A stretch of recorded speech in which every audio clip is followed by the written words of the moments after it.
Bread custard చాలా ఈజీగా చేసుకోవచ్చండి.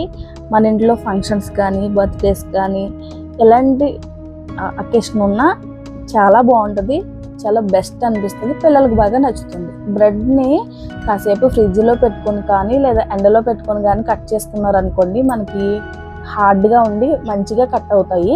ఎడ్జెస్ కట్ చేసి ఒక్కొక్క బ్రెడ్ని 4 పీసెస్ కింద కట్ చేసుకోండి. ఇక్కడ నేను 8 బ్రెడ్లు తీసుకున్నాను.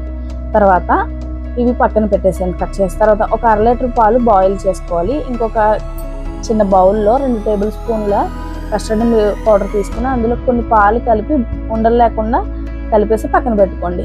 ఆ పాలు మరిగిన పాలలో ఒక 1/2 కప్పు పంచదార వేసి బాగా మరిగిన తర్వాత ఇందులోకి కస్టర్డ్ మిల్క్ కూడా యాడ్ చేసేసి బాగా కలిపి లో ఫ్లేమ్లో చిక్కబడే వరకు బాయిల్ చేసుకుని అందులోకి కొంచెం కుంకుమ పువ్వు వేసుకోండి. మీ దగ్గర లేదు అంటే స్కిప్ చేసేయచ్చు.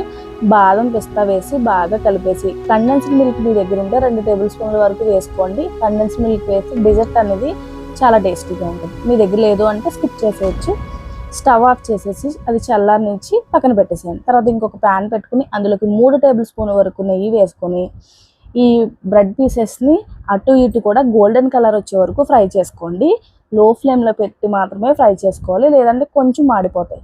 తర్వాత తీసి పక్కన పెట్టేసి ఒక బౌల్ తీసుకుని అందులోకి కొంచెం కస్టర్డ్ మిల్క్, తర్వాత ఈ పీసెస్ మొత్తం మునగకుండా పైన మాత్రమే వేసి అలాగా పీసెస్ కనిపించేలాగా ఉంటే క్రిస్పీగా మనకి తినడానికి చాలా టేస్టీగా ఉంటాయి. ఇలాంటి రెసిపీస్ కోసం మన ఛానల్ అయితే సబ్స్క్రైబ్ చేసుకోండి. మీ ఫ్రెండ్స్ రిలేటివ్స్కి షేర్ చేసి లైక్ చేయండి. మీ పిల్లలకి ఖచ్చితంగా డెజర్ట్ చేసి పెట్టండి, చాలా హ్యాపీగా ఫీల్ అవుతారు. Thank you so much.